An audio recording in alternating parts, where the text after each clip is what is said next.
Chapter 23. The first thing Flora did when she scrambled off the boat and onto solid ground was to look for her friend. A few dogs had made it to safety. Oscar was one of them.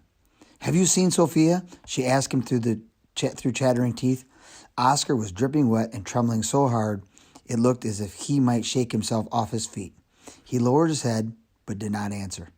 A chain still attached to a broken piece of wood hung from his neck. Another dog was more helpful.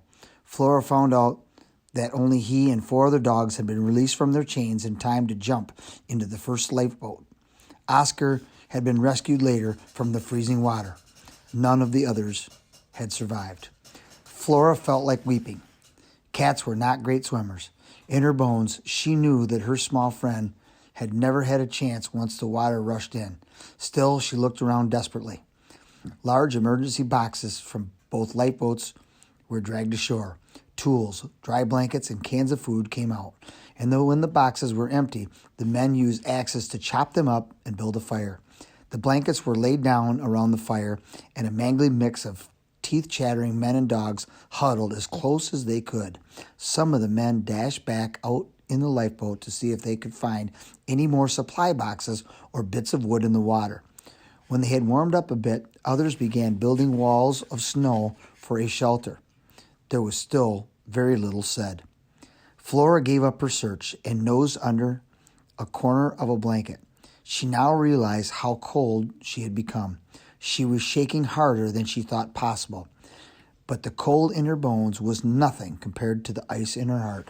Sophia could be sharp-tongued and selfish, but without a friend to keep Flora's hope alive all those weeks in a belly of the ship, she didn't know if she would have survived. Now Sophia was gone. Rolled up in several blankets, the captain lay on the snow beside the fire, eyes closed. He did not move. Across the fire from Flora, Allergic and Oscar sat shaking together. The boys had taken Oscar's chains off and was wrapped in a blanket. Flora was startled to see Allergic's heart beating inside the blanket. She watched amazed as his heart rippled and bumped. Then it popped out. This was no heart. This was an orange cast with a pointy ear, and it looked around with wide eyes. When it saw Flora, it pushed itself free and bounded over to her. "Sophia!" Flora squealed. Sophia purred and rubbed against Flora.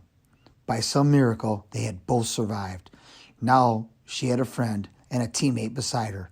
Flora thought she could face whatever challenge lay ahead. When Flora blinked her eyes awake the next morning, the low sun buttered the bumpy snow in light yellow. Boxes that weren't there the night before had been stacked nearby. Sophia's fur tickled her nose from where she had tucked in or under Flora's chin. For a moment, all the fear and sadness from the day before overwhelmed Flora. She felt her heart twist for the brave dogs that didn't make it. Still, she was alive with Sophia at her side. In the night, someone had covered her with the second blanket. The dog, on the other hand, had moved away from the blanket.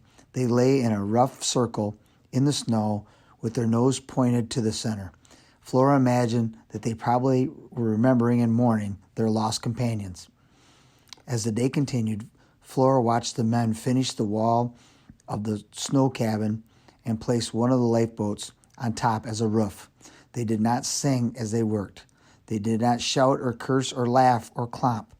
Each footstep of the heavy boots landed as softly as a cat's paw. They carried the captain inside the shelter. Flora had not heard him say a word, but color had returned to his cheeks. Flora poked her head under the blanket. "Let's take a look at this place," she said to her fluff of orange. Sophia didn't stir. Flora brought her head back out of and blinked in the sun. The training in the hold had been hard, but Flora was stronger and more confident now. She was ready to learn new lessons, and she could not ignore her curiosity about the Antarctic. Sophia's words sounded muffled. "There's nothing to see." True, the land was white in every direction. Not a plant, not a tree, not any spot of green or brown was visible outside the little camp, except for a jumble of ice blocks that stuck out of the snow here and there. The terrain was also flat. I'm going to go see it anyway. Flora eased from under her warm blanket, careful not to step on Sophia. The winds bit into Flora's ribs as she looked first one way and then another. In the distance, a low ridge of mountains rose out of the white. In the other direction, the white took on a light shade of blue, where the ice melt met the sea and bobbed on the waves. She shivered as she remembered floating in a lifeboat out there. Flora decided to explore a wide circle around the camp. The edge of the camp felt even colder than the center, but by the time Flora had traveled only halfway, her teeth were cold. The stiff air froze the inside of her nostrils. There were no smells.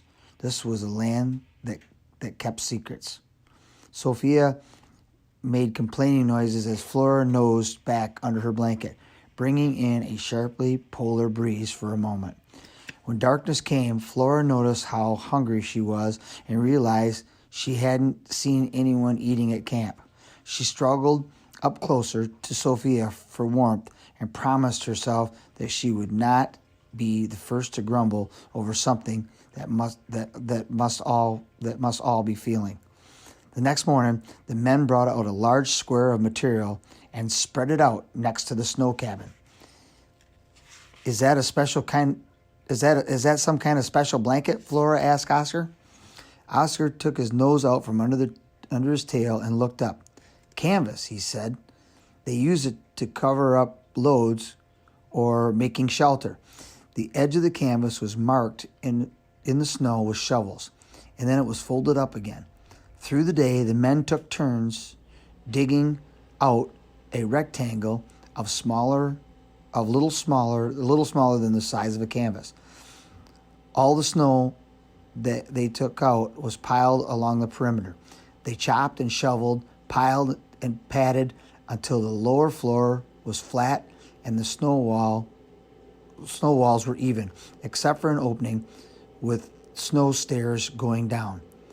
Finally, they unfolded the canvas, draped it over the walls, pulled it tight, and packed snow on the roof's edge of the canvas so it would stay put. When the shelter was finished, they moved their tools and supplies inside.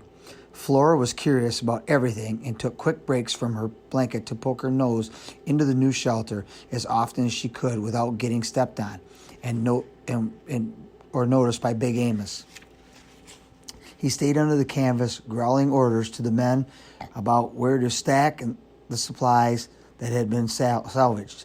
None of the activities was any interest to the dogs, who mostly slept or stretched and then slept some more. But all of that changed when dog bags with fresh fish were carried in. The dogs sat up and sniffed the air. A couple tried to sneak through the doorway, but were chased out. It wasn't long before Amos emerged with an armful of cans. The men built up a fire again, opened the cans, and put them carefully on the flames. When enough time had passed, they used sticks to lift the hot cans off the fire and sat around eating with their knives. From the smell, Flora could tell that they had warm tomatoes, beans, or chicken soup from their first Antarctic meal. She was disappointed that none of it was shared with the animals, who watched every bite disappear. Even Sophia poked her head out to look, but the feeling changed no joy when Amos brought over a bag of fish. He opened the bag and began chopping the fresh fish into pieces. The dogs set up a frenzy of barking and whining, but any that came too close got a curse and a kick. And they soon learned that those that sat quietly were fed first. Flora and her fish alongside Sophia. It was icy and crunchy and gone in 3 bites, but it was delicious. While the animals were eating, the men took a bundle of blankets into the canvas roof shelter, then disappeared inside the snow cabin next door. Flora followed the dogs into the shelter and watched them claim sleeping spots. The men had laid the blankets under the perimeter of the shelter. Each dog stood a moment on a spot he had picked and looked around to see if there were any challengers. Then, nose down, each circled 3 or 4 times, pawing at the blanket to fluff it up before sinking into a tight ball and bringing tails over muzzle. When all 6 of the dogs were settled inside, Flora trotted back where Sophia was trying to keep warm near the dying fire. "Come see what's happening. We need to choose a sleeping spot." "It won't matter because it's impossible to get warm anywhere in this place," Sophia complained. But she got up. Against the snow, she looked more orange than ever. She hurried across the white ground to the doorway like a cat-shaped sunset. At the entrance, Sophia stopped and let Flora go inside. Flora hoped the dogs had heard about the job she and Sophia had done on the rats and would accept them as friends. She walked cautiously down the few steps. As nervous as Flora felt around the dogs, she could only imagine what Sophia was feeling. But the cat bravely made her way to the blanket in the farthest corner. Then she nosed underneath a corner and disappeared. Flora carefully sat on the blanket, Sophia had chosen for them, and looked around. Oscar was on the nearest blanket, but except for raising his eyebrows, he did not move. None of the other dogs seemed to notice the newcomers. Nose down, Flora began to circle her blanket as she had seen dogs do. "Lie down before you get stepped on," Sophia hissed. Flora settled down. No one barked. No one made an unfriendly comment. She had been accepted in a sledding team home where she almost smelled like dog but was surprisingly warm.